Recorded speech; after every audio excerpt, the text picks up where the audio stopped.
महाराज महाराज प्रणाम प्रणाम।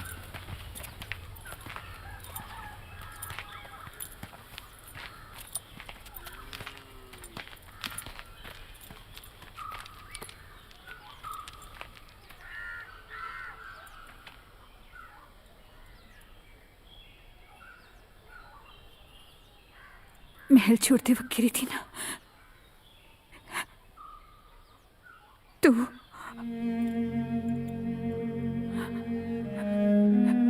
शायद भगवान ने हमें इतना ही दिया था। बेटा था, बस 6 महीने का था।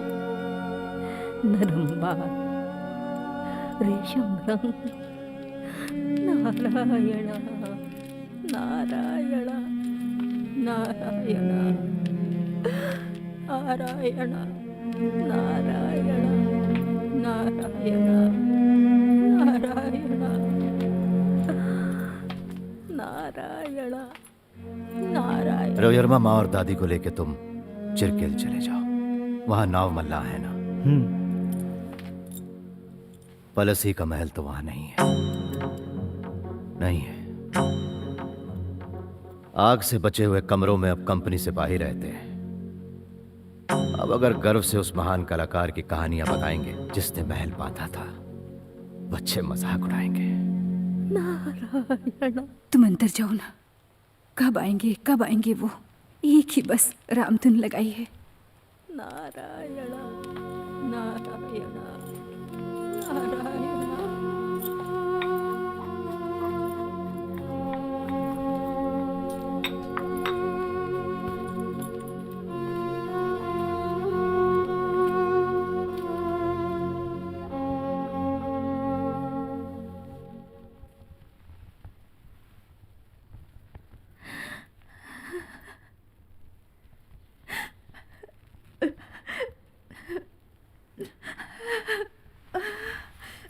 लेटी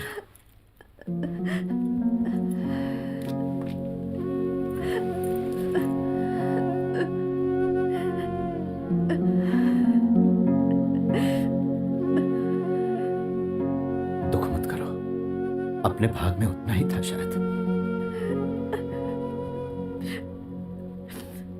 8 सालों की प्रतीक्षा के बाद कुछ सपने जो किसी को पता ही नहीं। बेटा होता नाम रखता अंबाड़ी, लड़की होती तो शैलजा, शैलेश्वरी, कुल देवता हमारी। रिवाजों को छोड़ अपने ही घर रखता। आंगन में गुड़िया का घर, पाठशाला, घूमने का मन हो तो घोड़ी की छोटी सी पक्की। कुछ मत बोलिए। गोद में लेकर तो बस तलवार को ही प्यार दुलार किया है। दिल तो खोलने दो।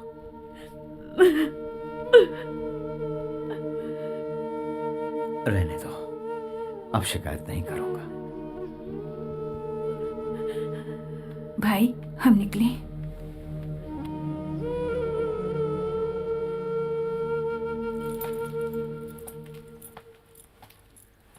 हाँ दीदी, मैं आके मिलूंगा तुमसे। ठीक है।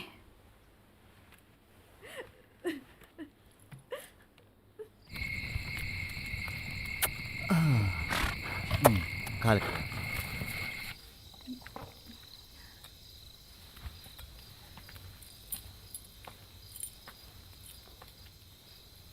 केवल 3 दिनों का विश्राम, फिर तुम जा सकती हो। और अपने मायके में भी कष्ट नहीं उठाना।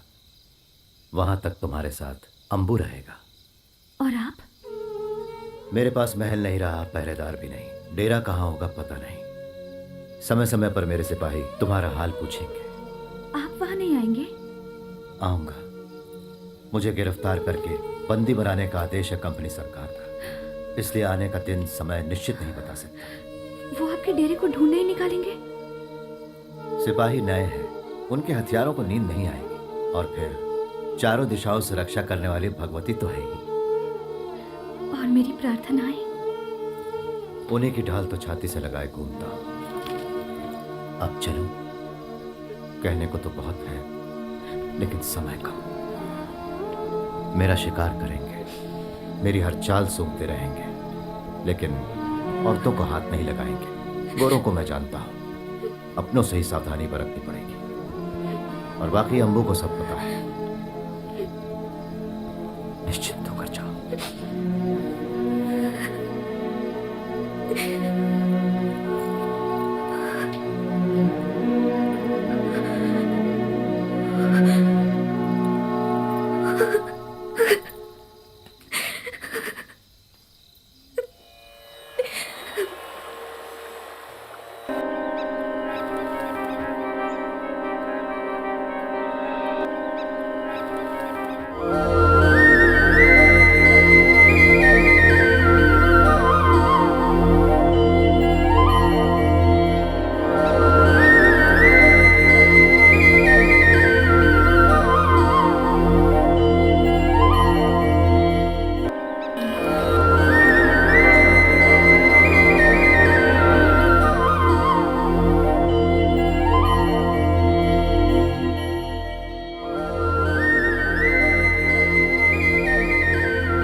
प्रणाम राजन। एमन नायर यहाँ? मैंने ही संदेशा भिजवाया था। बैठिए नायर जी नमस्ते। नमस्कार। कहते हैं वेल्सली साहब से लेके कंपनी के सारे महाभाग इनके बहुत अच्छे दोस्त हैं, तो सोचा कि हमारी राय भी उन तक पहुंच जाएगी। राय भी पहुंचेगी, साथ साथ अपने डेरे का पता भी। कैदेरी के अंबू है ना? पिद्दी से थे जब देखा था। मैं तो यही कहता आया हूं कि गोरों ने महाराज के साथ सुलह कर लेनी चाहिए अभी भी। पलसी महल पर हमला करने के आदेश गवर्नर के थे क्या? डंकन साहब बड़े सज्जन हैं, यही सुना था अब तक। शेखर जी आखिरी खत किसे लिखा हमने? कुटियाड़ी के रामन को। पढ़िए। आक्रमण या अत्याचार से लगान वसूलने की कोशिश की तो आपके बही खाते में हिसाब खून से लिखा जाएगा। कल्याट के अपू कुट्टी, कुट्टी एरी के रामन, आरआरडी माधवन और लगभग सभी को आज कल में यह संदेशा पहुंच जाएगा। कंपनी के लगान से ज्यादा जमाओ, अपना हिस्सा लो। धंधा है कुछ लोगों का। जानता हूं, पलायमबिडन को लाकर लगान का तहसीलदार बनाने वाले राजन ही तो थे। कलरी में साथ पड़ता था। मैसूर की लड़ाई में कंधे से कंधा मिला के लड़ा भी था। अचरज होता है ऐसे लोगों का, अतीत को कैसे भुला देते हैं। हर तरह के लोग तो होते ही हैं ना राजन।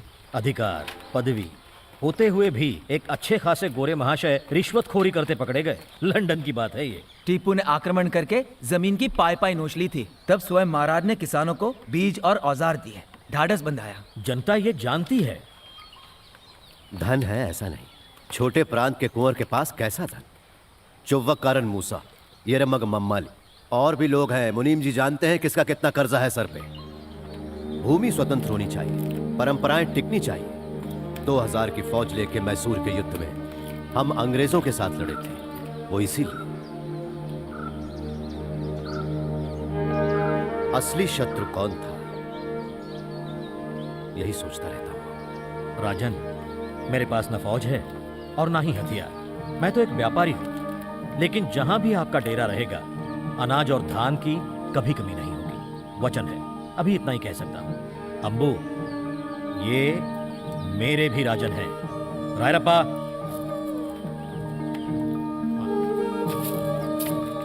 ये पैसा है कुछ। खत्म होगा तो और आ जाएगा। निकलूं अब राजन?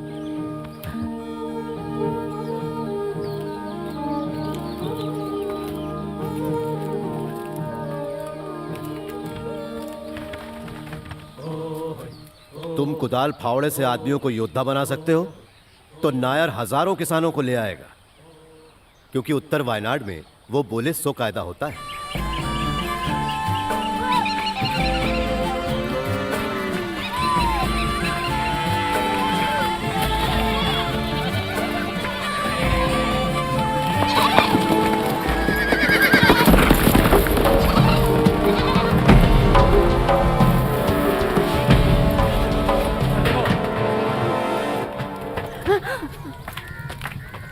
क्या है इसमें? कच्चू नहीं, दालचीनी है बस।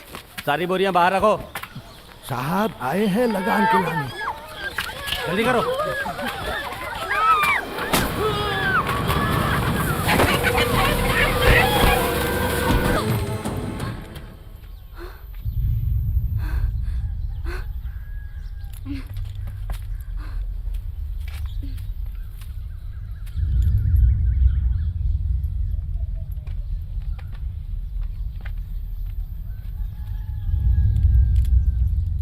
सर, ये भागा हुआ मुजरिम है, एड़चे नकुंगन, रेबल। काली मिरी अनाज, इलायची नहीं मिली तो औरतों की आबरू से खेलने का हुक्म है क्या तुम्हारी गोरी सरकार का? इसके जैसे बागी ही लगान वसूल करने नहीं देते। Yes sir.